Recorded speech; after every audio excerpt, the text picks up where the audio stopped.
The assemblyman will not denounce Hamas. The assemblyman will not denounce Hassan Piker, who said America deserved 9/11.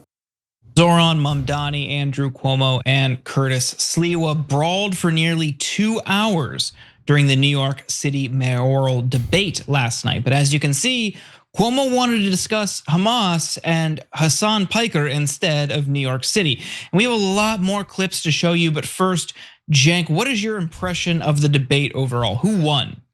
Oh, Mamdani annihilated him. So they say, oh, you got to watch out. This guy's going to hurt people. No, only his political opponents. So we're going to get you some of the clips. You're going to see it with your own eyes, etc. But I was amused by the attack against a former TYT host. What's next in a presidential debate? You have to denounce Ricky Strom from TYT Sports and Brett Ehrlich from Happy Half Hour. Okay, this is you denounce them. Wow, what a turn things have taken. Okay, well, we'll see how many current and former TYT hosts must be denounced in future debates. But as you'll see, Cuomo's obsessed with only one thing during the entire debate: Israel. Yeah, of course. I will say, to your point, Cenk, any candidate that denounces Brett Ehrlich will get my vote. So that's fair. I can be bought. But for context, Mamdani's critics have accused him of being soft on Hamas this week. And that's because of this exchange during Mamdani's Fox News interview. Take a look. Do you believe that Hamas should lay down their weapons and leave the leadership in Gaza? I believe that any future here in New York City is one that we have to make sure that's affordable for all. And as it pertains to Israel and Palestine, that we have to ensure that there's peace. And that is the future that we have to fight for. But you won't say that Hamas should lay down their arms and give up leadership in Gaza. I don't really have opinions about the future of Hamas and Israel beyond the question of justice and safety and the fact that anything has to abide by international law. Now, as you saw, Cuomo also referenced a statement that Piker made in 2019. Mamdani was asked about Piker's comment last month before a press conference on the World Cup. In response, Mamdani stated, "I'm here to talk about the World Cup." And here's how Mamdani hit back at Cuomo's comments on Hamas and 9/11. Take a look. I want to be very clear. The occupation is a reference to international law and the violation of it, which Mr. Cuomo has no regard for since he signed up to be Benjamin Netanyahu's legal defense team during the course of this genocide. And I find the comments that Hassan made on 9/11 to be objectionable and reprehensible. Now, here is what Mamdani is referring to. Less than a week after the International Criminal Court issued an arrest warrant for Netanyahu in 2024, Cuomo stated he would be part of Netanyahu's legal defense team. That team was assembled by Alan Dershowitz. Dershowitz stated that the ICC had brought false charges against the Israeli prime minister. Other notable members of Dershowitz's legal dream team, as he called it, include former Attorney General William Barr and Fox News commentator Mark Levin. Cuomo seems to think that courting big donors, especially donors who support the Israeli government, is a winning strategy. But if that's true, it would seem like Cuomo did not learn his lesson from the primary election. Andrew Cuomo was backed by the most well-funded super PAC in New York City election history, funded by donations from pro-Israel billionaires like Trump donor Bill Ackman, who gave $500,000, hedge fund manager Daniel Loeb, who gave $250,000 and also served as a fundraiser, and former mayor Michael Bloomberg, a staunch supporter of Israel and its war in Gaza, who contributed a staggering $8 million. Now, the super PAC they funded, Fix the City, spent more than $22 million on the mayoral race, and the mayoral race only.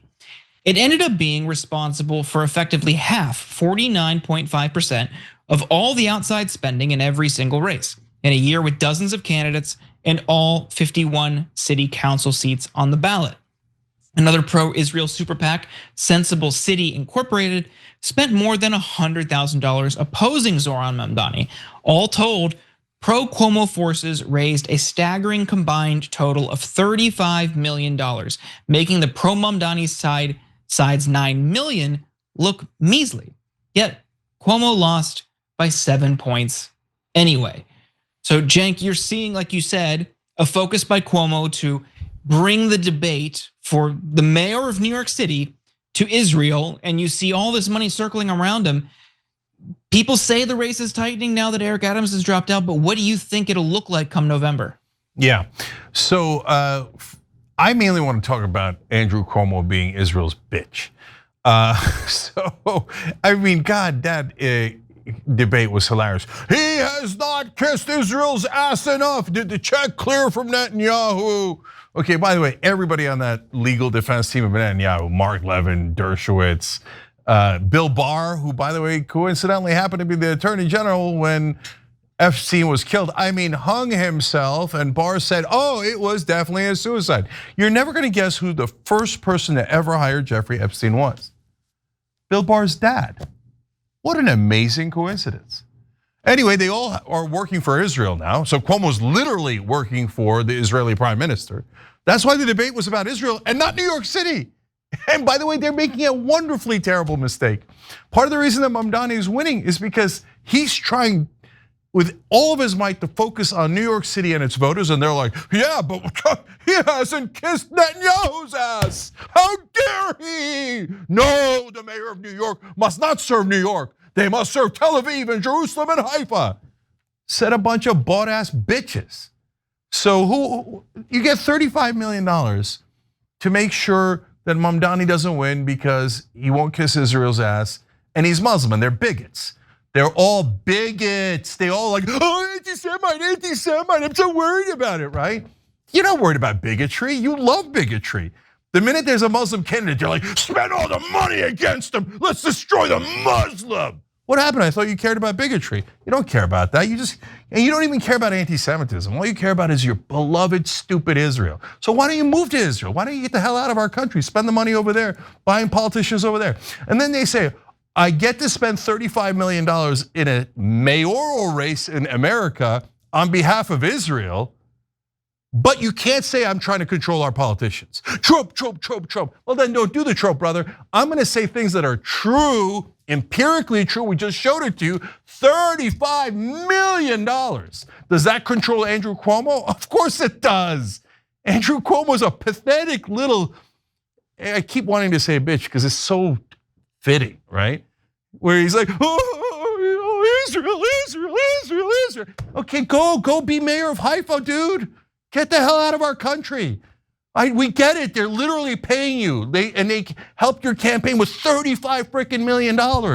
You're so bought, you're so pathetic. Good news, Republicans already hated you, independents already hated you. Now most Democrats hate you, okay? But maybe some Israeli donors like you or pro-Israel donors, so we'll go kiss their ass. Mission accomplished, that's what he's gonna do, not just now, for the rest of his life. So, part of the reason why they care so much, because you might be wondering, God, why obsess about a mayoral race? Number one, it's in New York, and New York is one of the most Jewish cities in the world, so they're like, we can't lose New York. Because why? Well, there's several different reasons.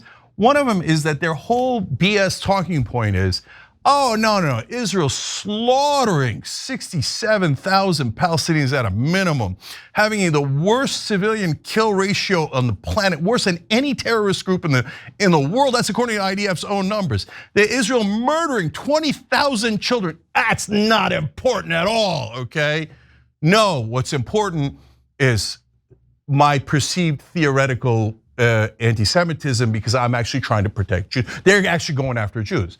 Now, when Jewish voters, especially young Jewish voters, vote en masse for the Muslim candidate who is not kissing Israel's ass, that's gonna hurt their talking point of, oh, it's all anti-Semitism. Like before, what they used to do is they used to make lists. I'm serious, pro-Israel groups in this country, Masada 2000, used to make lists of self-hating Jews, and they would try to pick them off one by one. They would do cancel culture against Jewish Americans because they hated the idea that they couldn't hide behind Jewish Americans. They wanted to use them as human shields. So whenever you criticize Israel, they go, no, you're attacking Jews. But nobody said Jews, nobody, except you guys, right? So they try to take those. Now when Mamdani wins in one of the most Jewish cities, not just in America, but in the world, there goes their excuse. And even more important than that, they want to put on an air of invincibility, right? We don't control anything. And if you say we're putting money into politics and you could prove it, we're gonna try to ruin your life and cancel you and fire you and I ruin you. But I don't control anything. I don't control anything. $35 million, but I don't control anything. I don't control anything. But the reality is they're actually upset, Jordan, because for the first time in my life, those donors, not all Jewish Americans, tons and tons of people that work at TYT are Jewish.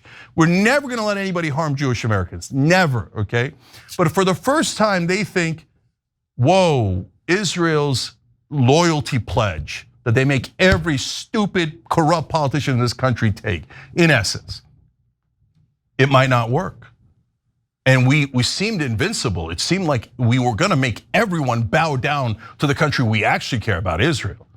But now Mamdani won't bow down and he's gonna win, and he's gonna win in New York. That's why they're spending a fortune to try to make an example out of Mamdani. But now everything is backfiring in spectacular fashion. And the real lesson we might learn if Mamdani wins is they don't have the power they thought they had. And it turns out, no, you're not invincible, brothers and sisters. You pro-Israel zealots, we see you now. And now that we see you, you can spend 35 million or 350 million, and you're not gonna win these elections. Every time you ring the bell below, an angel gets his wings. Totally not true, but it does keep you updated on our live shows.